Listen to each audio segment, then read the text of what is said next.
Hello everyone, आज हम discuss करने वाले हैं कोड शेफ स्टार्टर्स 191 और इसका problem number C, third problem. So problem ये रहा। प्रॉब्लम क्या बोलता है? You have two integers X and Y. Your goal is to make them have a common divisor which is not one. There should exist a z such that z is greater than 1 and z divide x and z divides y। ठीक है, अभी देखो, in one operation you can do the following: set x to x plus 1 और set y to y plus 1। ठीक है, find the minimum number of operation needed to achieve your goal. देखो मैं समझाता हूँ। अपन को x और y दो नंबर्स दिए हैं, ठीक है। मेरे को एक ऐसा नंबर फाइंड करना है z, ठीक है, जो दोनों का फैक्टर हो। क्या है? फैक्टर है। इसका मतलब है z x को भी डिवाइड करना चाहिए और z y को भी डिवाइड करना चाहिए, ठीक है। और z जो है वो आपका 1 से बड़ा होना चाहिए। तो आपको ये अचीव करने के लिए आप क्या कर सकते हो? या तो आप x को 1 से बढ़ा दो, या तो y को आप 1 से बढ़ा दो। दोनों में से आप एक ऑपरेशन कर सकते हो एक टाइम पे। तो मेरे को फाइंड करने की मिनिमम कितने ऑपरेशंस लगेंगे, मिनिमम कितने ऑपरेशन लगेंगे। आप एक ऑपरेशन में या तो एक्स को बढ़ा सकते हो या तो फिर आप वाई को बढ़ा सकते हो, दोनों को नहीं बढ़ा सकते। एग्जाम्पल देखते हैं, आपको समझ में आएगा। 2 और 4, ठीक है, पहला एग्जाम्पल है 2 और 4, ठीक है, ये एक्स है ये वाई है। मेरे को क्या पता चला कि इन दोनों का फैक्टर कौन सा है। इन दोनों का अगर फैक्टर का मतलब है, अगर आप सोचने जाओ तो जीसीडी है। फैक्टर का मतलब है जीसीडी, कि भाई ग्रेटेस्ट कॉमन डिवाइजर कौन सा है। राइट, आपको आई होप जीसीडी का कॉन्सेप्ट पता है। एचसीएफ बोलते हैं या तो जीसीडी भी बोलता है। हाईएस्ट कॉमन फैक्टर या तो ग्रेटेस्ट कॉमन डिवाइजर, ठीक है, सेम चीज है। मतलब ऐसा कौन सा नंबर है जो दोनों को डिवाइड करता है। तो मेरे को पता चला कि ये 2 है। 2 जो है वो 2 को भी डिवाइड करता है और 2 4 को भी डिवाइड करता है। तो मेरे को पता चला कि अगर मैं z की वैल्यू 2 ले लूं तो ये दोनों को डिवाइड कर देगा, ठीक है। तो कितने ऑपरेशन लगेंगे मेरे को कितने ऑपरेशन लगेंगे? 0, बिकॉज मैंने कोई ऑपरेशन ही नहीं किया। ठीक है, दूसरा एग्जाम्पल देखो, इसका आंसर आएगा 0। दूसरा एग्जाम्पल देखो, 1 और 1, ठीक है, एक्स की वैल्यू 1 है, वाई की वैल्यू भी 1 है। अभी देखो इन दोनों का जीसीडी कितना है। इन दोनों का जीसीडी है 1। अभी मैं क्या कर सकता हूँ, या तो मैं एक्स की वैल्यू को बढ़ा दूं, ठीक है, तो एक्स की वैल्यू को मैंने 1 से कितना बना दिया, 2 बना दिया। अभी वापिस आप इन दोनों का जीसीडी निकालो, तो इन दोनों का जीसीडी कितना आएगा, वापिस 1 ही आएगा। तो 1 को मैं नहीं ले सकता ना, बिकॉज उसने बोला है कि जेड की वैल्यू 1 से बड़ी होनी चाहिए, तो मैं 1 नहीं ले सकता। तो मैंने क्या किया, मैंने वाई की वैल्यू को भी 1 से बढ़ा दिया, तो वाई की वैल्यू कितनी हो गई, 2 हो गई। अभी इन दोनों का जीसीडी निकालोगे तो कितना आएगा, 2। तो मैंने कितने ऑपरेशन किए, मैंने कितने ऑपरेशन किए, 2 ऑपरेशन किए। अभी मैं ऐसा भी कर सकता था, ठीक है, मैं ऐसा भी कर सकता था, देखो, कि इसकी वैल्यू को मैंने 2 से बढ़ा दिया, फिर इसकी वैल्यू को मैंने एक और 1 से बढ़ा दिया। पर अभी अगर आप इसको बढ़ाते रहोगे ना, इसको आप बढ़ाते रहोगे ऐसे करते करते, तो भी कुछ होगा नहीं, तो कुछ फायदा नहीं है, बिकॉज जीसीडी 1 ही रहेगा आखिर में। आप किसी भी नंबर के साथ, किसी भी नंबर को 1 के साथ जीसीडी करोगे तो ऑब्वियसली जीसीडी कितना आएगा, 1। इसलिए मैं एक्स को सिर्फ बड़ा बड़ा नहीं कर सकता, आप कितना भी बढ़ा लो जीसीडी तो 1 ही रहेगा, ठीक है। तो ऑप्टिमल अप्रोच क्या रहेगी कि एक बार आप एक्स को बढ़ा दो, एक बार आप एक्स को बढ़ा दो और एक बार आप वाई को बढ़ा दो, ठीक है। और तीसरा एग्जाम्पल देखो, 2 और 3, एक्स की वैल्यू है 2, वाई की वैल्यू कितनी है, 3। अभी इन दोनों का जीसीडी कितना है, इन दोनों का जीसीडी है 1, तो ये तो नहीं वैलिड है। तो मैं क्या करूंगा, मैं इसको बढ़ा सकता हूँ, ठीक है, मैंने एक्स की वैल्यू को कितना कर दिया, 3। अभी इन दोनों का जीसीडी कितना है, इन दोनों का जीसीडी है 3। तो कितने ऑपरेशन लगेंगे, मेरे को एक ऑपरेशन लगेगा, तो इसका आंसर कितना है, 1। या तो मैं ऐसा भी कर सकता था कि इसको बढ़ा दूं, ठीक है, तो 2 और 4 का जीसीडी कितना है, 2, ठीक है, तो भी कितने ऑपरेशन लगेंगे, एक ही ऑपरेशन लगेगा। तो आंसर कितना आएगा, 1, ठीक है। सो इसका आंसर कितना है, 1 है। समझ में आया?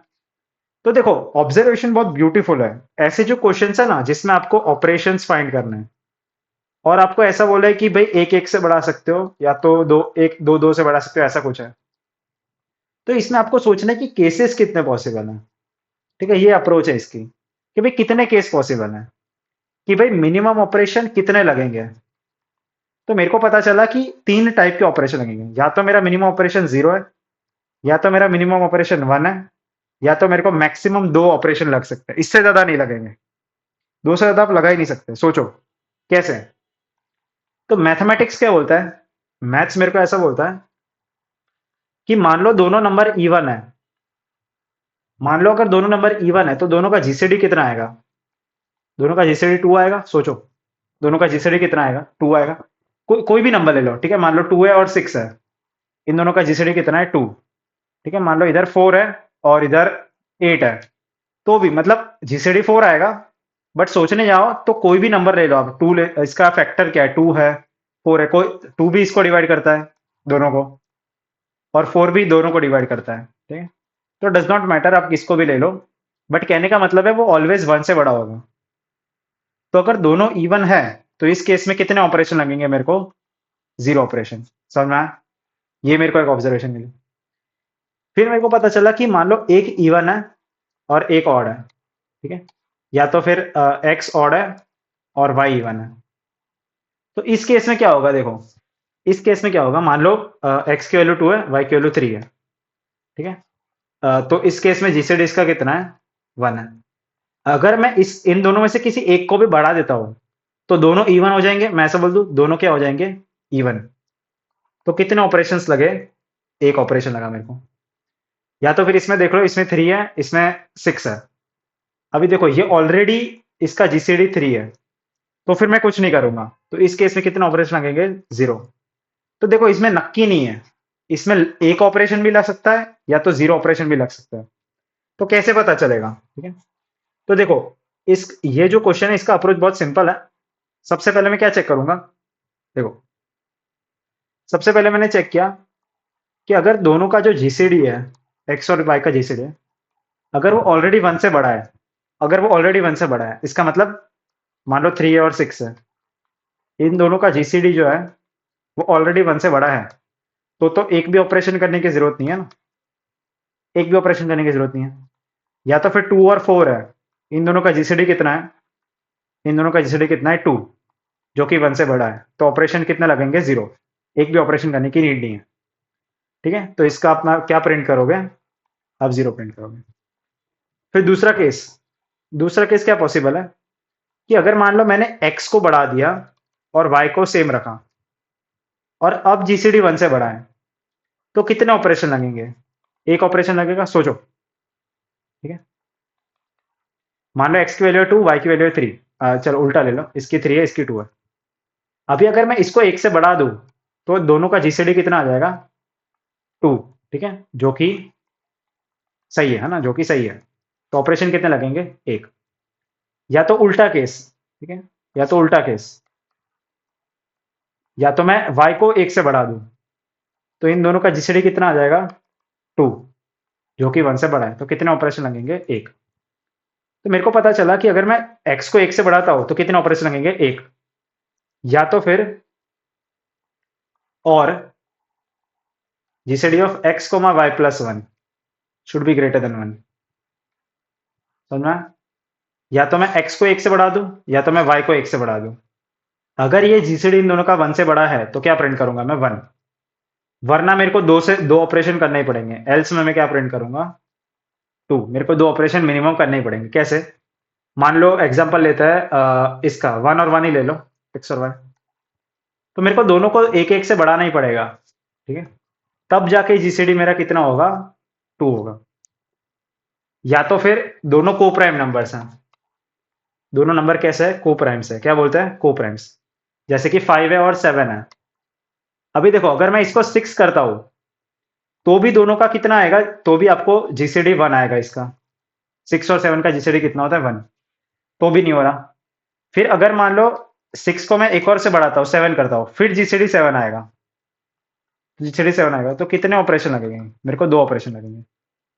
तो मेरे को पता चला कि अगर दोनों नंबर को प्राइम है, को प्राइम्स है, तो फिर मेरे को दो ऑपरेशन लगेंगे। दूसरा एग्जांपल देखो, मान लो 11 है और 13 है। अभी अगर इसको मैं 14 करता हूं तो भी देखो कितना जीसीडी है? 1 ही है, ठीक है। इन दोनों का जीसीडी कितना है? 1 है। अगर मैं इसको 12 करता हूं तो भी जीसीडी 1 है। अगर मैं इसको 13 करता हूं तब जाके जीसीडी 13 होगा। समझ में आया? वरना सारे केस में जीसीडी कितना होगा? 1 होगा। तो ये एल्स में चला जाएगा ये केस। तो ये आपका फाइनल अप्रोच है। अगर ऑलरेडी जीसीडी 1 से बड़ा है तो आपको 0 प्रिंट करना है। अगर एक बढ़ाने से, अगर x को बढ़ा दो या तो फिर y को बढ़ा दो और आपका जीसीडी 1 से ज्यादा आता है तो आपको 1 प्रिंट करना है। वरना आप किसको प्रिंट करोगे, 2 को प्रिंट करोगे। अभी जीसीडी कैसे फाइंड करते हैं, तो आपको फंक्शन जीसीडी का आना चाहिए। सो मान लो a कॉमा बी का आप जीसीडी निकाल रहे हो, ठीक है। सो उसका कंडीशन होता है कि अगर b 0 हो जाएगा तो रिटर्न a, वरना रिकर्सिव कॉल करेंगे अपन, ये जो फंक्शन है इसको रिकर्सिव कॉल किया, GCD of b comma a mod b, ठीक है। ये आपका रिकर्सिव कॉल है, क्या बोलते हैं इसको, रिकर्जन बोलते हैं। क्या बोलते हैं, रिकर्जन, ठीक है। सो ये आपका रिकर्सिव कॉल है। इसको मैं एग्जांपल से रन करके बताऊं, ठीक है। आई होप आपने ऐसा देखा होगा। मान लो मेरे को 4 और 8 का जीसीडी निकालना है, तो बचपन में कैसे करते थे अपन, टू टू से डिवाइड करते थे।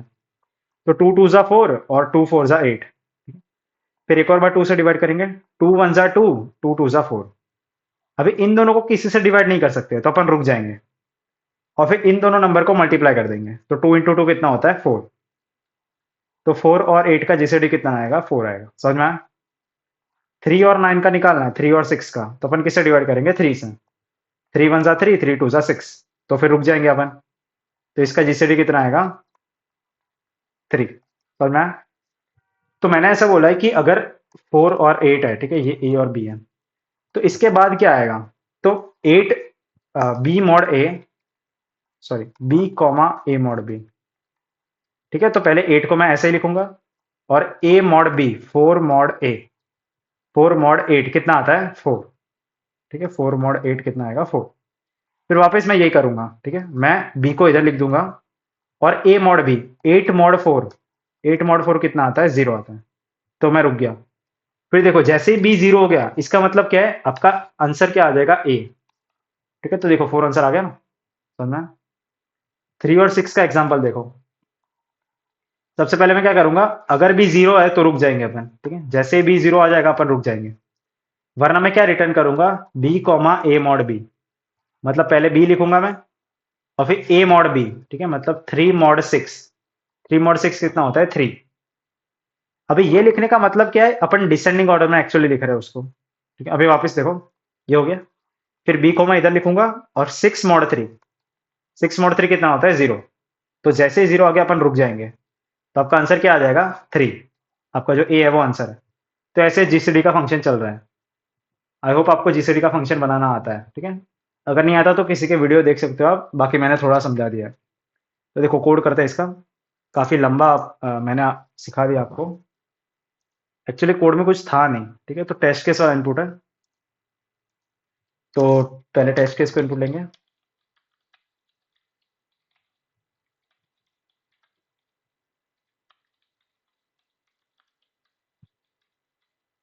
ठीक है, काम करते पहले जीसीडी का फंक्शन बना लेते हैं, ठीक है। तो मैंने एक फंक्शन बनाया जीसीडी नाम का, जो ए और बी का जीसीडी निकालेगा, ठीक है। तो मैंने क्या बताया, जैसे ही बी 0 हो जाता है वैसे ए को रिटर्न करेंगे, वरना अपन रिकर्सिव कॉल करेंगे किसको, B comma A mod B को, ठीक है। ये आप याद रख सकते हो, B comma A mod B. तो मैंने क्या चेक किया, सबसे फर्स्ट केस, कि भाई ऑलरेडी जीसीडी ग्रेटर देन 1 है, ग्रेटर देन 1 है। तो मैंने लिखा कि अगर GCD of X comma Y अगर ये ऑलरेडी 1 से बड़ा है, तो मैं किसको प्रिंट करूंगा, 1 को, 0 को, ठीक है। तो कितने ऑपरेशन लगेंगे आपको, 0 ऑपरेशन, ठीक है। फिर सेकंड केस क्या बोलता है, कि या तो मैं x को 1 से बढ़ा दूं, या तो फिर मैं y को 1 से बढ़ा दूं। और अगर जीसीडी 1 से बड़ा आता है तो मैं किसको प्रिंट करूंगा, 1 ऑपरेशन को, ठीक है। तो कितने ऑपरेशन लगेंगे, एक ऑपरेशन लगेंगे। वरना कितने ऑपरेशन लगेंगे, 2 ऑपरेशन लगेंगे, ठीक है। इतना ही कोड है, इतना ही कोड है, देखो दिख रहा है। अगर डायरेक्टली अगर 1 से बड़ा है तो 0 को प्रिंट कर लो, मतलब एक भी ऑपरेशन नहीं लग रहा। अगर एक को बढ़ाने से, अगर 1 से बड़ा होता है तो एक को 1 को प्रिंट कर लो, वरना 2 को प्रिंट कर लो, ठीक है। सो सबमिट, इसको रन करते हैं। तो 0 2 और 1, ओके। ब्रेक एक और वो हो गया। हाँ, अब चला, ठीक है। देखो सही आंसर आ रहा है, सबमिट करते हैं।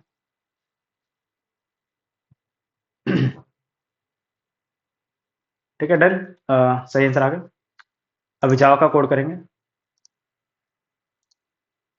तो टेस्ट केस वाला इनपुट है, पहले स्कैनर ऑब्जेक्ट बनाते हैं। सो स्कैनर ऑब्जेक्ट,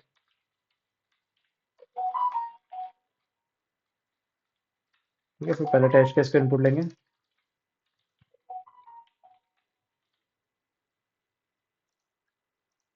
तो टेस्ट केस हो गया और उसके बाद वाइल की लूप लगाएंगे, ठीक है। So while T minus minus not zero, दो नंबर्स को इनपुट लेना है, एक तो एक्स को लेना है और एक वाई को लेना है,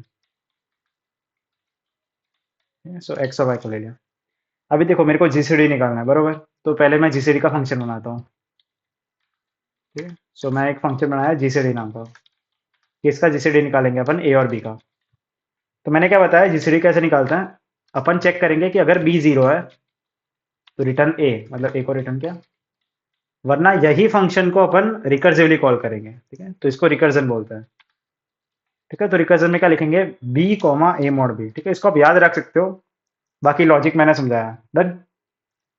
अभी देखो मैंने क्या बोला, फर्स्ट केस क्या है मेरा, फर्स्ट केस है कि अगर जीसीडी ऑलरेडी वन से बड़ा है, ऑलरेडी जीसीडी जो है आपका वो वन से बड़ा है, तो आपको एक भी ऑपरेशन करने की नीड नहीं है, तो जीरो ऑपरेशंस। तो मैंने लिखा कि अगर ऑलरेडी जीसीडी जो है, अगर वो वन से बड़ा है, अगर ऑलरेडी जीसीडी वन से बड़ा है तो फिर आपको जीरो ऑपरेशन करने पड़ेंगे। फिर मैंने चेक किया सेकंड कंडीशन कि आपका जो, अगर मैं एक्स को बढ़ा देता हूं और अगर जीसीडी वन से बड़ा है, या तो फिर मैं वाई को बढ़ा देता हूं और जीसीडी वन से बड़ा है, इसका मतलब है कितने ऑपरेशन लगेंगे, एक ऑपरेशन, ठीक है। तो आप किसको प्रिंट करोगे, वन को, वरना कितने ऑपरेशन लगेंगे, दो ऑपरेशन लगेंगे,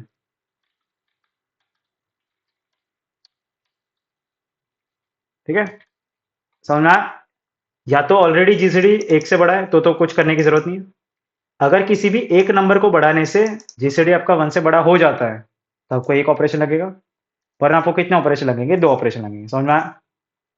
तो ये आपका कोड है और जीसीडी वाला फंक्शन अपन ने ऑलरेडी बना दिया है इधर, done. So correct output match हो रहा है, देख लेना एक बार, 0 2 1 था ना, हाँ 0 2 1 सही है। अभी सबमिट करते हैं। सो करेक्ट आंसर, देखो क्वेश्चन की रेटिंग इतनी ज़्यादा नहीं है, बट अप्रोच काफ़ी ब्यूटीफुल है इसकी, है ना। तो ये जो अप्रोच है, इसका टाइम कॉम्प्लेक्सिटी डिस्कस करते हैं, पेन का है। तो ये जो क्वेश्चन है इसका टाइम कॉम्प्लेक्सिटी कितना है, तो अपन ने क्या निकाला है, जीसीडी निकाला। तो आप किसी भी जीसीडी का फंक्शन यूज करते हो, ठीक है, मान लो दो नंबर से ए और बी, उसका जीसीडी निकाल रहे हो, तो जीसीडी में टाइम कितना लगता है, लॉग टाइम लगता है, लॉग ऑफ मिन ऑफ ए कॉमा बी, मतलब ए और बी में से जो छोटा है उतना उसका लॉग टाइम लगेगा, ठीक है। लॉग इसलिए लग रहा है बिकॉज बार बार अपन उसको डिवाइड करते जा रहे हैं ना, ठीक है। इसको अपन टू से डिवाइड कर रहे हैं, फिर इसको वापस टू से डिवाइड करेंगे, तो लॉगरिथमिक टाइम लेता है, ठीक है। तो इस क्वेश्चन का टाइम कॉम्प्लेक्सिटी कितना है, लॉग ऑफ मिन ऑफ एक्स कॉमा वाई, समझना है? और स्पेस कॉम्प्लेक्सिटी कितना है, स्पेस कॉम्प्लेक्सिटी है ओवर वन, बिकॉज अपन ने एक्स्ट्रा स्पेस यूज नहीं किया, डन। सो ये आपका ऑप्टिमल अप्रोच रहेगा, ठीक है। और क्वेश्चन का जो कंस्टेंट है 10⁻⁹ है, ठीक है, 10⁻⁹ बहुत बड़ी वैल्यू है। तो इस केस में लॉग ऑफ 10⁻⁹ जो होता है वो कितना होता है, 9 होता है। मतलब आपका जो फंक्शन है वो ओ ऑफ 9 में चल रहा है, ओ ऑफ कितने में चल रहा है, 9 में चल रहा है। तो ये तो ओ ऑफ 1 ही हो गया ना, तो एक्चुअली आपका कोड ओ ऑफ 1 में चल रहा है, मतलब बहुत ही फास्ट कोड है आपका, डन। सो आई होप आपको अप्रोच समझ में आई होगी, काफी लंबा वीडियो था, बट अप्रोच बहुत ब्यूटीफुल थी इसकी, ठीक है। सो मिलते हैं नेक्स्ट वीडियो में, till then keep learning, take care, bye bye.